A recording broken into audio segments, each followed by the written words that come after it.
चलिए क्लास, अब हम शुरू करते हैं next program. Write a program for the multiplication of two matrix. This is important important important and really important, ठीक है ना। तो अब हम बात करते हैं इसकी। जैसे कि अब आपको दो मैट्रिक्स की मल्टीप्लिकेशन करनी है। पहले तो मुझे ये बताइए कि अगर आपको ए क्रॉस बी इन दो मैट्रिक्स को अगर मल्टीप्लाई करना है, अगर इस मैट्रिक्स का डायमेंशन mn है और इस मैट्रिक्स का डायमेंशन pq है, तो mn इसका डायमेंशन है, इसका डायमेंशन pq है, और अगर आपको इन दोनों को मल्टीप्लाई करना है तो आप कैसे करोगे? मल्टीप्लिकेशन के लिए ये कंडीशन होनी चाहिए कि इसका कॉलम और इस वाले के रो बराबर हो। मतलब अगर n बराबर p होगा तब तो मल्टीप्लिकेशन होगा, नहीं तो मल्टीप्लिकेशन होगा ही नहीं, ठीक है। और जो फाइनली C की मैट्रिक्स बनेगी वो क्या बनेगी? mn pq, ये बनेगी m क्रॉस q की। इतनी बात क्लियर है? ठीक है, इतनी बात सबको पता है कि मैट्रिक्स में हमें क्या चाहिए होता है मल्टीप्लाई करते वक्त, कि इसके कॉलम इसकी रो बराबर हो। अगर ये बराबर होगा तब मैट्रिक्स मल्टीप्लिकेशन हो सकता है, अगर ये बराबर नहीं है नो तो मैट्रिक्स मल्टीप्लिकेशन नहीं होगा। और जो भी मल्टीप्लाई करके मैट्रिक्स आएगी उसके क्या डायमेंशन होंगे? m cross q। तो हमें यूज़र से क्या लेना है? mn लेना है, pq लेना है। क्योंकि देखो एडिशन करते वक्त तो ये कंपलसरी होता था कि ये mn है तो ये भी mn होना चाहिए, पर मैट्रिक्स मल्टीप्लिकेशन में ऐसा कुछ कंपल्शन नहीं होता। तो इसलिए मैंने क्या किया, मैंने एक वेरिएबल लिया mn pq i और j, एक k वेरिएबल और लिया है, देखते हैं किस लिए, और एक s वेरिएबल भी लिया है। आगे देखते हैं अभी इसकी कहाँ ज़रूरत पड़ती है, ठीक है। हम इसमें काम करते हैं बिना s के करते हैं, छोड़िए s मत लीजिए, ठीक है। एक k नाम का वेरिएबल लिया, i और j तो row column, mn pq dimension. तो मैंने तीन मैट्रिक्स ली a b c, a और b का मल्टीप्लाई करके c में आंसर डालूंगी। पहले मैंने कहा enter size of matrix 1, matrix 1 का साइज़ आ गया mn में। Enter the size of matrix 2, matrix 2 है आपकी pq में, मतलब इसका डायमेंशन mn, इसका डायमेंशन pq। अब मैं एलिमेंट्स एंटर कराती हूँ।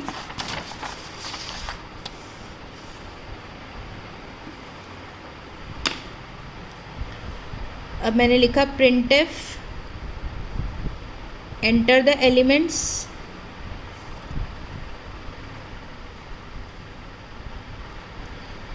पहले a के करवा रही हूँ तो इसलिए a 0 से m i प्लस प्लस, फिर j 0 से n j प्लस प्लस, मतलब ये mn के लिए चलेगा। scanf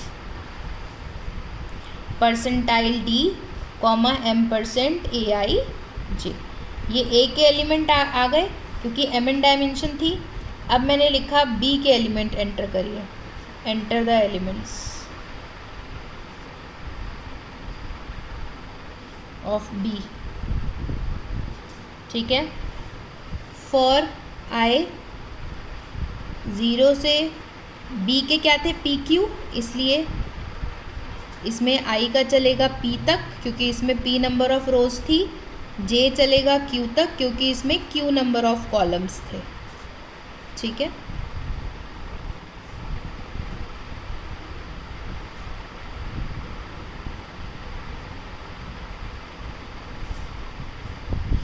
अब a के एलिमेंट आ गए, b के एलिमेंट आ गए। एलिमेंट लेना समझ में आया। अब एलिमेंट लेने के बाद मुझे क्या करना है? मल्टीप्लिकेशन इन दोनों की। भाई एडिशन तो बहुत सिंपल होता है, क्या होता है? C I J equal to A I J plus B I J, पर मल्टीप्लिकेशन गेट्स ट्रिकी। ये जगह छोड़ती हूँ, नेक्स्ट पेज पे लिख रही हूँ मल्टीप्लिकेशन का लॉजिक, ठीक है। मल्टीप्लिकेशन में सबसे पहले मल्टीप्लिकेशन, ये पेज छोड़ने से पहले मैं क्या करती हूँ, यहाँ पे लिखती हूँ अगर mn था pq था तो mn pq क्या बराबर होना चाहिए? n। अगर n p के बराबर है तो मैट्रिक्स मल्टीप्लिकेशन होगी, नहीं तो मल्टीप्लिकेशन नहीं होगी। तो इस इफ के अंदर मैं मल्टीप्लिकेशन का लॉजिक लगाती हूँ, ठीक है।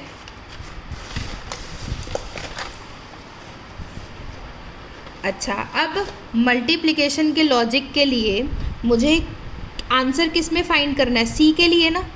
तो सी अगर ए, इस पहले वाले पेज को यूज़ करते हैं, अगर ए जो है वो एम एन है, बी जो है वो पी क्यू है, और मल्टीप्लिकेशन होगा कब, जब एन बराबर पी होगा, ठीक है। तो सी कितने की बनेगी, एम क्रॉस क्यू की। और मैं मल्टीप्लिकेशन का आंसर प्रिंट कर रही हूँ, तो आप ऊपर लिखेंगे प्रिंटफ आफ्टर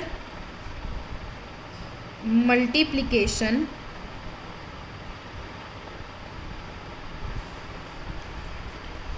फॉर, देखो अब मल्टीप्लिकेशन होके आंसर किस में जाएगा, सी में। तो मैं अब किसके लिए लूप चलाऊंगी, सी के लिए। सी के लिए लूप कैसे चलेगा, सी का जो लूप चलेगा वो चलेगा 0 से लेकर आई लेस देन एम, आई प्लस प्लस, क्योंकि सी के डायमेंशन क्या होंगे, एम क्रॉस, सी के डायमेंशन होंगे एम क्रॉस क्यू। तो आई चलेगा 0 से लेकर एम तक, जे चलेगा 0 से लेकर क्यू तक, ठीक है। ये एम क्यू क्यों चला, क्योंकि सी के डायमेंशन एम और क्यू थे, एम नंबर ऑफ रोज थी, क्यू नंबर ऑफ कॉलम थे, तो इसलिए आई का लूप एम तक चलाया, जे का लूप क्यू तक चलाया। अब इसके अंदर एक नया सा ट्विस्ट आता है, मैं इसके अंदर एक और लूप चला रही हूँ, सिर्फ ये लूप चलता है मैट्रिक्स मल्टीप्लिकेशन में। ये चलेगा, ये जो के का लूप चलता है ना, के का जो लूप चलता है ये चलता है कॉमन डायमेंशन के लिए।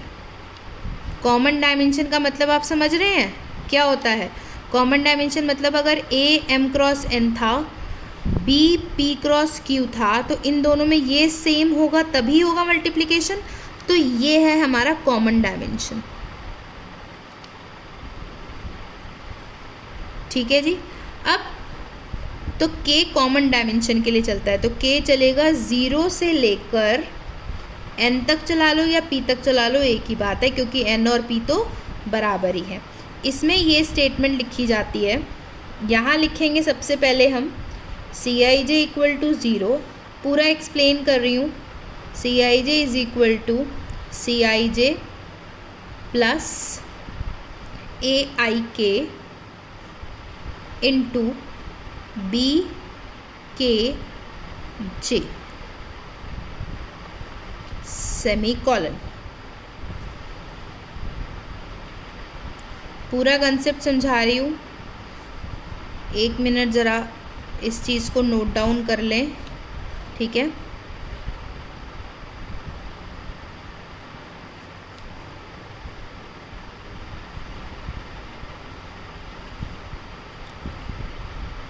ये आई का बंद, ये इफ़ का बंद, एल्स, अगर ऐसा नहीं है एल्स आप प्रिंट कर दीजिए मल्टीप्लिकेशन नॉट पॉसिबल।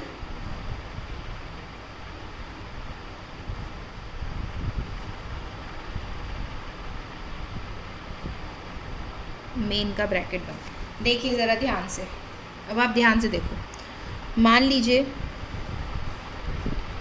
m की वैल्यू यूज़र ने दी 2, ठीक है, n की वैल्यू यूज़र ने दी 3, p की वैल्यू यूज़र ने दी 3, q की वैल्यू यूज़र ने दी 2। तो ये तो a मैट्रिक्स थी, ये b मैट्रिक्स थी, ठीक है।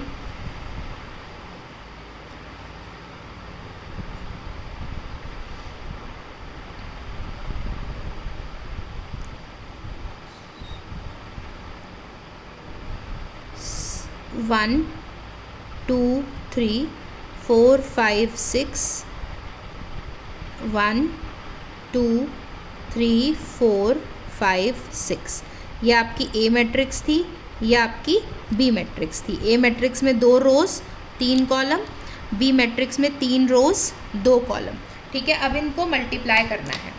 पहले मैंने इसको नॉर्मल मल्टीप्लाई, पहले मुझे देखो एक पहले वाला एलिमेंट बताओ क्या आएगा, पहला एलिमेंट इन दोनों को मल्टीप्लाई करके क्या आना चाहिए।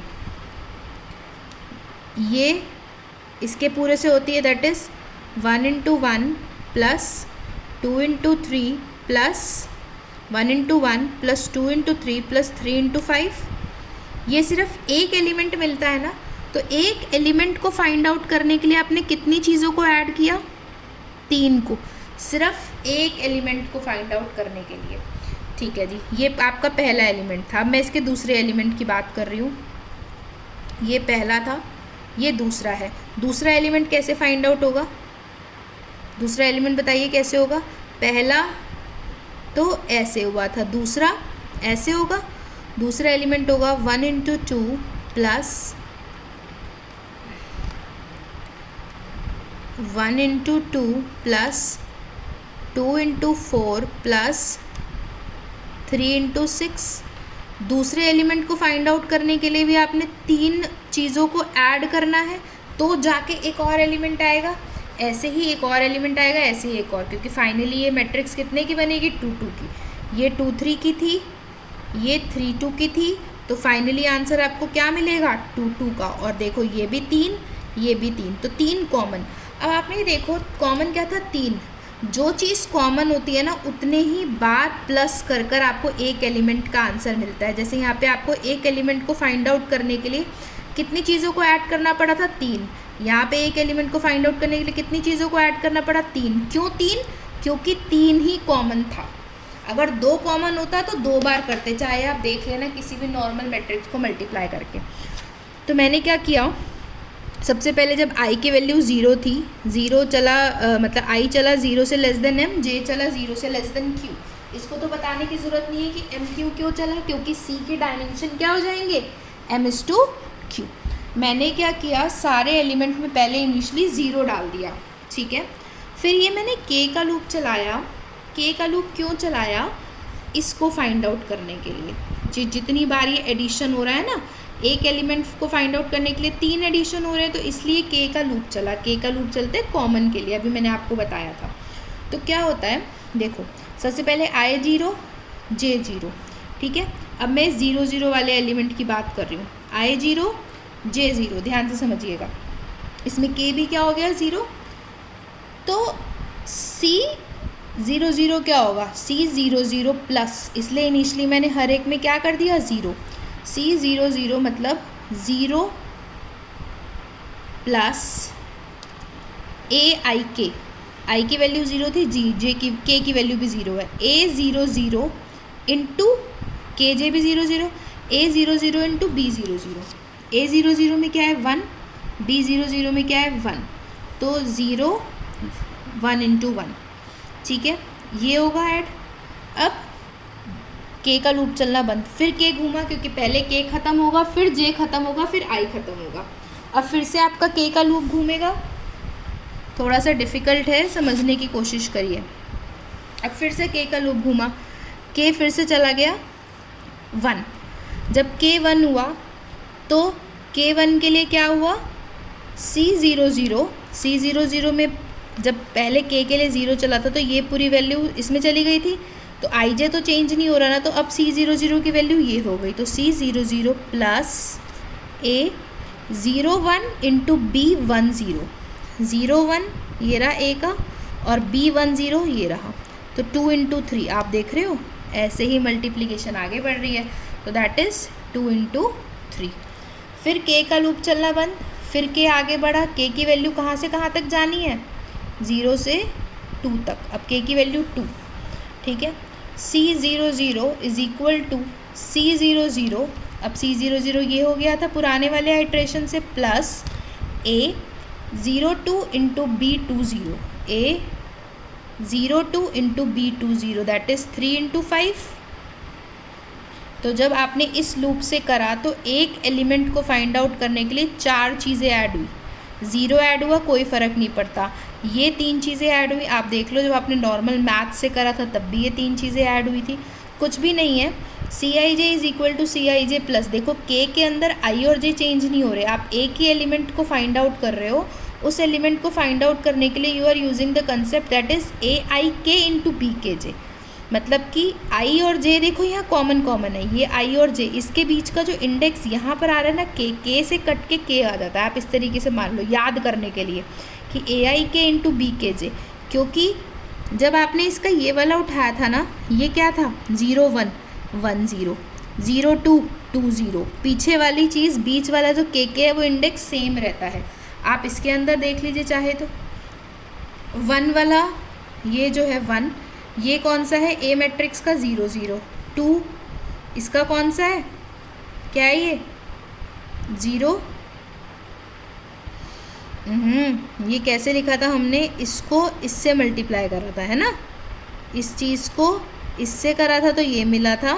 अब हमें दूसरा एलिमेंट फाइंड आउट करना है, तो हमें क्या करना पड़ेगा, इस तरीके से एलिमेंट फाइंड आउट करना पड़ेगा। तो आप इसके इंडेक्स लगा के इसको पूरा चेक कर सकते हैं। फिर जब ये के का लूप घूमना बंद करेगा तब आपको एक एलिमेंट मिलेगा, ठीक है, एक एलिमेंट मिला।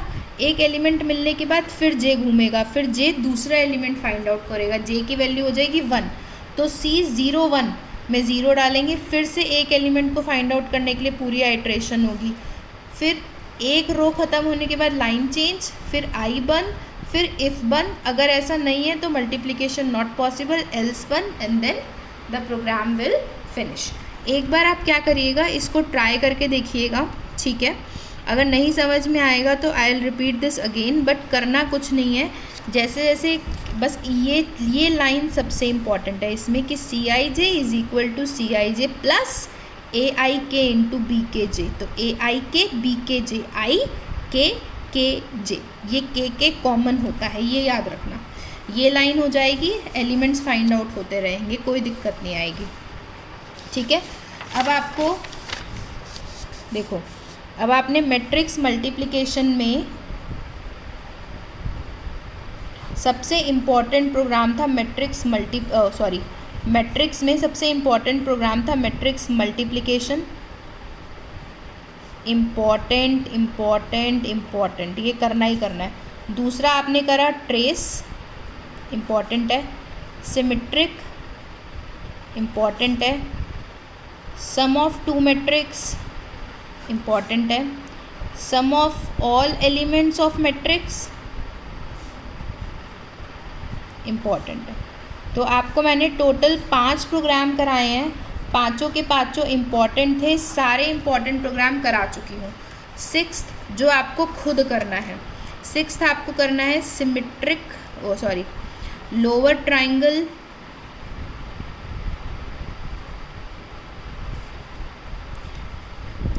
Lower triangular matrix, whether check करना है आपको कि whether the matrix is lower triangular matrix और नॉट। आपको चेक करना है कि हमारी मैट्रिक्स जो है वो लोअर ट्राइंगुलर मैट्रिक्स है या नहीं। ये वही लोग करें जिनकी प्रोग्रामिंग अच्छी है, और ऐसे अभी सिर्फ ये 5 ट्राई करेंगे। 5 सबसे इंपॉर्टेंट प्रोग्राम है 2D के, और उसमें सबसे ज़्यादा इंपॉर्टेंट है मैट्रिक्स मल्टीप्लिकेशन, ठीक है। 7th आपको करना है to change the matrix into upper triangular matrix. आपको मैट्रिक्स को अपर ट्राइंगुलर मैट्रिक्स में चेंज करना है। तो ये 2 क्वेश्चन आप अपने आप ट्राई करिएगा। 5 मैंने आपको करा दिए हैं, पाँचों ही बहुत इंपॉर्टेंट है। तो इसके साथ हमारा 2D ख़त्म होता है। Thank you.